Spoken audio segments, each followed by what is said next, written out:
कार्तिक मास कथा अध्याय 1। आप सभी को कार्तिक मास की हार्दिक शुभकामनाएं। आज से आप हमारे इस चैनल पर हर दिन नियम से कार्तिक मास महात्म्य की कथाएं सुनेंगे और आज की कथा प्रारंभ करने से पहले मैं आपको कार्तिक मास में की जाने वाली पूजा पाठ और कार्तिक स्नान के बारे में थोड़ी सी जानकारी देना चाहती हूँ। हमारे हिंदू धर्म में कार्तिक मास को बहुत ही पवित्र और शुभ माना जाता है। हिंदू पंचांग के अनुसार कार्तिक का महीना 8वां महीना होता है और इस पूरे महीने में धर्म, कर्म, जप तप, व्रत, पूजा पाठ, स्नान, ध्यान, दान आदि करने से कई गुना पुण्य की प्राप्ति होती है। पूरे महीने में ब्रह्मा मुहूर्त में उठकर स्नान किया जाता है। संभव हो तो पवित्र नदियों में स्नान करना चाहिए, नहीं तो घर पर भी नहाने के पानी में गंगाजल मिलाकर स्नान किया जाता है। कार्तिक के महीने में सुबह 4:30 बजे से 5:30 बजे के बीच में उठकर स्नान करना शुभ रहता है। इसी समय आप सूर्य देवता को जल अर्पित कर सकते हैं।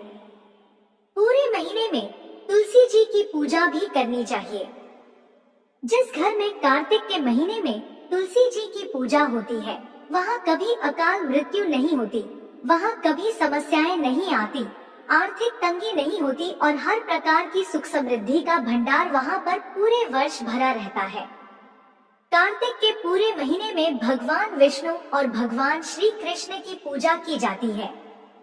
इस पूरे महीने में व्रत, दान, तुलसी जी का विवाह, दीप दान और गंगा जी में स्नान करने से कई गुना पुण्य की प्राप्ति होती है। साथ ही इस महीने में किया गया दान कभी व्यर्थ नहीं जाता। इस महीने में किया गया छोटे से छोटा दान भी कई गुना पुण्य की प्राप्ति कराने वाला होता है। कार्तिक के महीने में ही तारा भोजन किया जाता है, यानी जो लोग उपवास रखते हैं। कुछ लोग ऐसे होते हैं जो पूरे कार्तिक के महीने में एक समय भोजन करते हैं। वे शाम की पूजा करने के बाद तारों की छांव में ही शुद्ध सात्विक भोजन ग्रहण कर लेते हैं। कार्तिक के महीने में किस प्रकार से पूजा करनी चाहिए ये जान लीजिए। सुबह जल्दी उठकर स्नान आदि से निवृत्त होने के बाद आप तुलसी जी की पूजा करें। तुलसी जी के पौधे में नियमित रूप से जल अर्पित करें। कुछ विशेष दिनों को छोड़कर, जैसे कि रविवार, एकादशी या ग्रहण वाले दिन को छोड़कर आप तुलसी जी के पौधे में जल अर्पित करके दीपदान भी किया जा सकता है।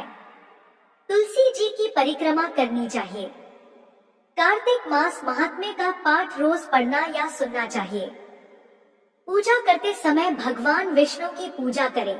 अपने सभी आराध्य देवी देवताओं की पूजा करें। धूप दीप जलाएं और एक दीपक आपको अपने घर के मुख्य द्वार पर भी जलाना चाहिए। कार्तिक के महीने में जो लोग तारा भोजन करते हैं, उन्हें पूरे दिन निराहार रहकर व्रत रखना चाहिए और शाम के समय तारे निकलने के बाद, तारों को अर्घ देने के बाद ही शुद्ध सात्विक भोजन करना चाहिए। इस पूरे महीने में अपनी सामर्थ्य के अनुसार ब्राह्मणों को भोजन कराकर उन्हें दान दक्षिणा देकर संतुष्ट किया जाता है और कार्तिक मास के अंतिम दिन, यानी कार्तिक पूर्णिमा के दिन, व्रत का उद्यापन किया जाता है। जो लोग पूरे महीने उपवास नहीं कर सकते हैं, वे इस महीने में पड़ने वाले विशेष दिनों में भी उपवास रख सकते हैं। कार्तिक मास की अमावस्या या पूर्णिमा को भी आप उपवास करके अंतिम दिन व्रत का उद्यापन कर सकते हैं। उद्यापन वाले दिन आपको 5-5 की मात्रा में कोई भी सामग्री का दान करना चाहिए, जैसे कि आप 5 घड़े, 5 सुराही, 5 वस्त्र, 5 तरह के फल, 5 तरह के अनाज, इन सब का दान किसी योग्य ब्राह्मण को दे सकते हैं। साथ ही ब्राह्मणी के लिए भी आपको उनकी जो भी पहनने की चीजें हैं, जैसे कि साड़ी या सूट आदि, वो भी उन्हें दान में देना चाहिए। दान दक्षिणा देकर आप अंतिम दिन व्रत का उद्यापन कर सकते हैं। कार्तिक मास के नियमों का पालन करने वाले भक्तों को सुबह ब्रह्मा मुहूर्त में उठकर हो सके तो ताजे पानी से, नहीं तो गर्म गुनगुने पानी से आप अपने स्वास्थ्य के अनुसार स्नान कर सकते हैं।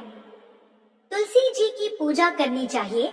धूप दीप जलाकर आपको विधि विधान से आराध्य देवी देवताओं की पूजा करनी चाहिए। पूरे महीने में हो सके तो धरती पर ही बिस्तर लगाकर सोना चाहिए। मसालेदार, मांसाहारी, प्याज, लहसुन, लौकी, गाजर, उड़द की दाल, मूंग, मसूर, चने की दाल, मटर की दाल का सेवन नहीं करना चाहिए। नशा, झूठ, चोरी, पाप आदि से दूर रहना चाहिए। कार्तिक मास के नियमों का पालन करने वाले भक्तों को पूरे महीने में सिर्फ एक दिन को छोड़कर शरीर में तेल लगाना भी वर्जित माना गया है। केवल नरक चतुर्दशी के दिन यानी छोटी दिवाली के दिन शरीर पर तेल लगाकर स्नान किया जाता है। जो लोग पहले से ही इस नियम का पालन कर रहे हैं उन्हें तो यह बात पता होगी, लेकिन जो लोग पहली बार से कार्तिक मास के नियमों का पालन करना चाहते हैं उनके लिए जानकारी जरूरी है कि आपको कुछ नियम ऐसे हैं जिनका पालन कार्तिक मास में करना चाहिए, जैसे कि ब्रह्मचर्य का पालन, शरीर पर तेल नहीं लगाया जाता, धरती पर बिस्तर बिछाकर सोया जाता है, सुबह और शाम तुलसी जी की नियमित रूप से पूजा की जाती है। कार्तिक मास महात्म्य का प्रारंभ आज हम तुलसी जी की कथा के साथ करेंगे, क्योंकि कार्तिक के महीने में हर घर में तुलसी जी की पूजा होती है और सभी औरतें तुलसी जी को जल से सींचती हैं। एक प्रसिद्ध किंवदंती के अनुसार एक बुढ़िया माई थी जो कार्तिक मास में तुलसी जी को सिंचती थी। जब वह जाती तो तुलसी माता से कहती कि हे तुलसी माता, सत्य की दाता, मैं तेरा बिरवा सींचती हूँ, मुझे बहू दे, पीले रंग की धोती दे, मीठा ग्रास दे, बैकुंठ में वास दे, अच्छी मृत्यु दे, चंदन का काट दे, अच्छा राज दे, खाने को दाल भात दे और एकादशी के दिन कान्हा जी का कंधा दे। बुढ़िया माई की यह बातें सुनकर तुलसी माता धीरे धीरे सूखने लगी। तुलसी माता को इस प्रकार सूखते देखकर एक दिन भगवान श्री कृष्ण ने उनसे पूछा, हे तुलसी, तुम प्रतिदिन सूखती क्यों जा रही हो? तो तुलसी माता कहने लगी कि बस मेरे मन की बात मत पूछो। भगवान ने कहा कि अरे मैं नहीं पूछूंगा तो कौन पूछेगा। तुलसी माता कहने लगी कि एक बुढ़िया आती है और अपनी बात कहकर चली जाती है, मैं तो उसकी सभी बातें पूरी कर दूंगी, लेकिन कान्हा जी का कंधा कहाँ से लाऊंगी? तुलसी जी की यह बात सुनकर भगवान श्री कृष्ण कहने लगे, वह बुढ़िया मरेगी तो मैं अपने आप ही बुढ़िया माई को कांधा देने में आ जाऊंगा। तुम बुढ़िया माई से यह बात कह देना। इसके बाद कुछ दिनों के बाद बुढ़िया माई की मृत्यु हो गई। उसकी मृत्यु पर सारा गांव इकट्ठा हो गया और उसका अंतिम संस्कार करने के लिए जब गांव के लोग उसे अर्थी पर उठाने लगे तो वह बहुत भारी हो गई, जिससे उस बुढ़िया माई की अर्थी लोगों से हिली तक नहीं, अर्थात बुढ़िया माई की अर्थी टस से मस नहीं हुई। सभी कहने लगे कि यह तो बहुत संस्कारी थी, बहुत पूजा पाठ करती थी, इस बुढ़िया ने कभी कोई पाप भी नहीं किया, फिर आज मरने के बाद ये बुढ़िया इतनी भारी कैसे हो गई? बूढ़े ब्राह्मण के वेश में भगवान कृष्ण वहां आए और कहने लगे, अरे यह भीड़ कैसी है? तब गांव वाले कहने लगे कि एक बुढ़िया माई मर गई है और वह तो इतनी पापिन थी कि आज उसकी अर्थी ही नहीं उठ पा रही है, बहुत भारी हो गई है। भगवान श्री कृष्ण कहने लगे, अरे भाइयों, जरा मुझे इस बुढ़िया माई के कान में कुछ कहने दो, फिर यह अर्थी उठ जाएगी। भगवान कृष्ण उस बूढ़ी माई के पास गए और उसके कान में कहने लगे, माई तू अपने मन की कर ले, पीतांबर की धोती ले, मीठा ग्रास ले, बैकुंठ में वास ले, चटक की चाल ले, चंदन का काठ ले, झालर की झंकार ले, दाल भात को जी और कान्हा जी का कंधा ले। भगवान की बातें सुनते ही बुढ़िया माई हल्की हो गई। भगवान कृष्ण अब उसे अपने कंधे पर ले गए। इस प्रकार बूढ़ी माई को मुक्ति मिल गई और वह भगवान के धाम बैकुंठ लोक को चली गई। हे तुलसी माता, जैसे आपने बुढ़िया माई की लाज रखी, वैसे ही इस कथा को कहने, सुनने और हुंकारा भरने वाले सभी भक्तों की लाज रखें। जैसे भगवान श्री कृष्ण ने उसे कांधा दिया, वैसे ही हमें भी कंधा देना। प्रेम से बोलिए, तुलसी माता की जय, भगवान श्री कृष्ण की जय। अब सुनिए कार्तिक मास महात्म्य का पहला अध्याय। एक समय धर्म के गुण, रहस्यों, ज्ञान विज्ञान और शास्त्रों में वर्णित कथाओं पर गहन चर्चा करने के लिए 88,000 ऋषि मुनि नैमिषारण्य तीर्थ में एकत्रित हुए। उनके बीच में महर्षि वेद व्यास जी के सुयोग्य शिष्य श्री महाराज ऐसे सुशोभित हो रहे थे जैसे आकाश में तारों के बीच चंद्रमा। धर्म के सभी गुण, रहस्यों, 4 वेदों, 6 शास्त्रों और 18 पुराणों के ज्ञाता श्री सूत जी से शौनक आदि 88,000 ऋषि मुनियों ने कहा, हे मुनिश्रेष्ठ श्री सूत जी, आप कृपा करके हमें कोई ऐसा सरल उपाय बताइए जिससे हमारी इस घोर कलयुग के प्रहार से रक्षा हो सके। समस्त ऋषि मुनियों के मुख से यह बात सुनकर श्री सूत जी बोले, तुम्हारी श्रद्धा और प्रभु भक्ति देखकर हे ऋषियों, मेरा हृदय बहुत प्रसन्न है। इसी से आज से मैं तुम्हें कार्तिक महात्म्य की पावन कथा सुनाता हूँ। इन कथाओं को सुनने से इस कलिकाल में मनुष्य के समस्त पाप नष्ट हो जाते हैं और मनुष्य वैकुंठ लोक में चला जाता है। सो अब आप सभी सावधान होकर सुनिए। एक समय सभी जीवों का भला चाहने वाले ब्रह्मा जी के पुत्र श्री नारद मुनि ब्रह्मा लोक में पहुंचकर जगत के रचयिता श्री ब्रह्मा जी को नतमस्तक प्रणाम करके विनीत भाव से पूछने लगे, हे जगत पिता, कृपा करके आप कोई ऐसा धर्मोपदेश सुनाने की कृपा करें जो इस कलयुग में सभी पापों को नष्ट करके मोक्ष देने वाला हो। नारद जी की श्रद्धा युक्त बात सुनकर श्री ब्रह्मा जी कहने लगे, हे पुत्र, तुमने संसार के कल्याण के लिए बहुत उत्तम बात पूछी है। तुम्हारी भगवान के चरणों में सच्ची श्रद्धा और भक्ति देखकर आज मैं तुम्हें कार्तिक मास का पावन महात्म्य सुनाता हूँ, जिसके पढ़ने और सुनने से मनुष्य के सभी पाप नष्ट हो जाते हैं और वह इस संसार में सुख भोग कर अंत में वैकुंठ लोक को जाता है। यह कार्तिक मास भगवान को अत्यंत प्रिय है। कार्तिक मास में किया हुआ व्रत, दान, नियम, संयम, पूजा पाठ, कथा श्रवण और भगवान के नाम का जप कीर्तन अत्यंत पुण्य प्रदान करते हैं। कार्तिक मास में भगवान का गुणानुवाद सभी प्रकार से फलदायक होता है। इस मास में भगवान के प्रति किया गया प्रत्येक धार्मिक कार्य सबसे बढ़कर फल देने वाला होता है। इससे बढ़कर कोई और तप और यश नहीं है। तुमने संसार की भलाई के लिए यह अति उत्तम प्रश्न किया है। सो अब मैं कार्तिक मास का पुण्यदायिनी महात्म्य कहता हूँ और तुम श्रद्धा पूर्वक ध्यान से सुनो। कार्तिक स्नान करने वाले मनुष्यों को प्रातः काल ब्रह्मा मुहूर्त में उठकर शौच आदि से निवृत्त होकर 12 अंगुल लंबी सुगंधि युक्त वृक्ष का दातुन करना चाहिए, परंतु याद रहे कि श्राद्ध, सूर्य अथवा चंद्र ग्रहण और एकम, अमावस्या, छठ, नवमी, एकादशी और रविवार को दातुन नहीं करनी चाहिए। जिस दिन दातुन नहीं करनी हो उस दिन पानी से 12 बार कुल्ला करके मुंह को खूब साफ कर लेना चाहिए। जब 2 घड़ी रात्रि शेष रहे तब काले तिल, चंदन, चावल, पुष्प, कुशा लेकर तालाब, कुंड, नदी, संगम अथवा किसी भी तीर्थ स्थान पर जाएं। वहां हाथ जोड़कर प्रार्थना करें कि हे भगवान, आप और श्री लक्ष्मी को प्रसन्न करने के लिए मैं समस्त कार्तिक मास में स्नान करूंगा अथवा स्नान करूंगी। इस प्रकार प्रतिज्ञा करके श्री गंगा जी, श्री शिव जी, सूर्य देव और विष्णु भगवान का ध्यान करके नाभि तक जल में प्रवेश करके अच्छी तरह से स्नान करें। फिर जल से बाहर निकलकर देवता, ऋषि और पितरों का तर्पण करें।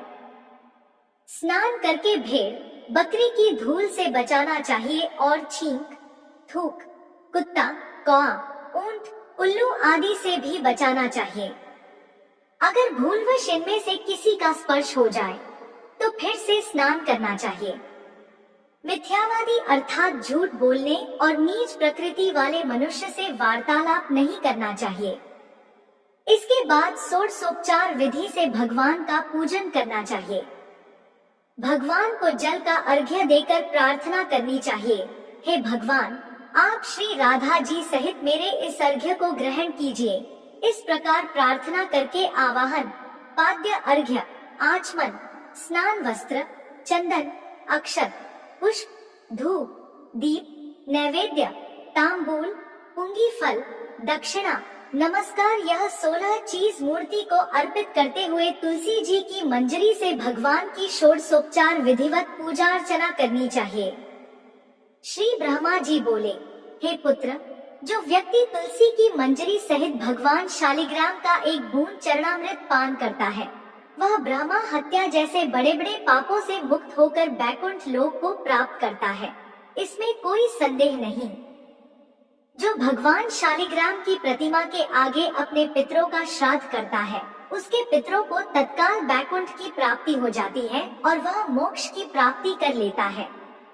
जो भगवान श्री शालिग्राम की मूर्ति दान करता है, उसे समस्त पृथ्वी के दान का फल प्राप्त हो जाता है। जो भगवान शालिग्राम की प्रतिमा को बेचता है, वह महान कष्ट भोगता है। इसलिए कभी भी श्री शालिग्राम की मूर्ति को बेचना नहीं चाहिए। श्री विष्णु भगवान का पूजन शंख के जल से करना चाहिए।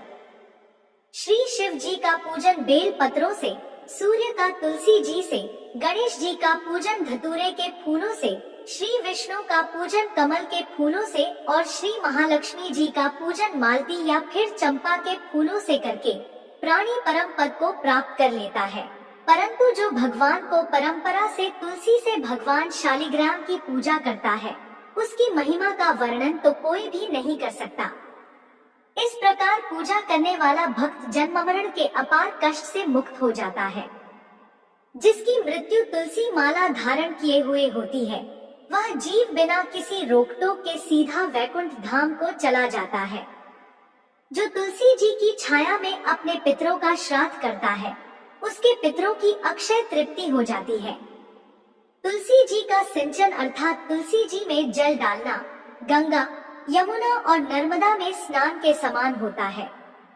तुलसी जी का पौधा उगाने और सींचने से तथा उसका नित्य स्पर्श करने से मनुष्य के मन, वचन और कर्म तीनों प्रकार के पाप और ताप नष्ट हो जाते हैं। कार्तिक मास में व्रत करने वाला तुलसी जी का शांत चित्त से पूजन, प्रदक्षिणा और नमस्कार करके हाथ जोड़कर प्रार्थना करें कि हे हरि की परम प्रिया, हे सुभद्रा, देवताओं ने आपको बनाया और मुनीश्वर ने आपका पूजन किया है। मैं भी आपको नतमस्तक होकर नमस्कार करती हूँ। जो प्राणी आंवले के पत्तों और पुष्पों से भगवान का पूजन करता है अथवा आंवले के वृक्ष के नीचे बैठकर भगवान का पूजन करता है, उसे स्वर्ण के फलों और फूलों से पूजा करने का पुण्य फल प्राप्त होता है। जो मनुष्य द्वादशी के दिन तुलसी तथा आंवले के पत्तों को तोड़ता है, वह घोर नरक भोगता है। प्रत्येक मनुष्य को चाहिए कि कार्तिक मास में आंवले के फल, तुलसी और गोपी चंदन की माला धारण करे। ऐसा करने से वह बार बार इस संसार में आने जाने के बंधन से मुक्त हो जाता है। कार्तिक मास में स्नान और व्रत करने वाले मनुष्य को चाहिए कि वह ब्राह्मणों को भोजन कराने के बाद चंदन, पुष्प, पान और दक्षिणा देकर उन्हें संतुष्ट करे।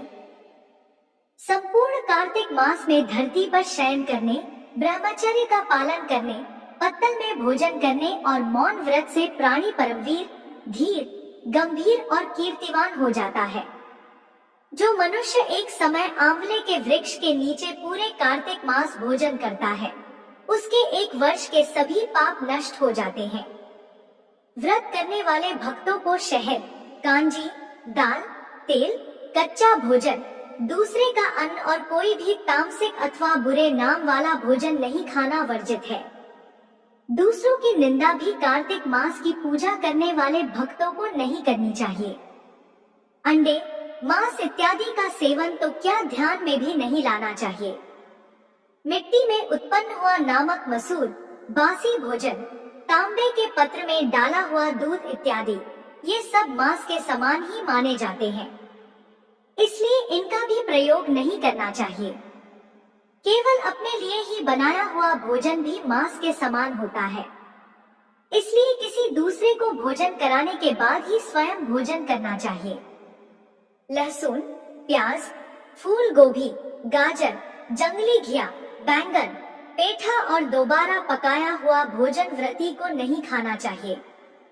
रजस्वला स्त्री और पाखंडी आदि से भूलकर भी बातचीत नहीं करनी चाहिए। एकम को पेठा, दूज को बैगन, तीज को गोभी का फूल, चौथ को मूली, पंचमी को बेलफल, छठ को कलिंदा, सप्तमी को आंवला, अष्टमी को नारियल, नवमी को जंगली घिया, दशमी को परमल, एकादशी को बेर, द्वादशी को मसूर, त्रयोदशी को पान, चतुर्दशी, अमावस्या और पूर्णमासी को किसी भी फली का साग भूलकर भी नहीं खाना चाहिए। जय श्री हरि विष्णु। आज का यह वर्णन समाप्त हुआ। इसके आगे का वर्णन आप अगले अध्याय में सुनेंगे। उम्मीद करती हूँ यह वीडियो आपको पसंद आई होगी। अगर यह जानकारी पसंद आई हो तो कृपया वीडियो को लाइक करके हमारे चैनल को अभी सब्सक्राइब करें और बेल आइकन दबाना मत भूलिएगा। मिलते हैं कल दूसरे अध्याय के साथ, तब तक के लिए जय श्री कृष्णा, राधे राधे।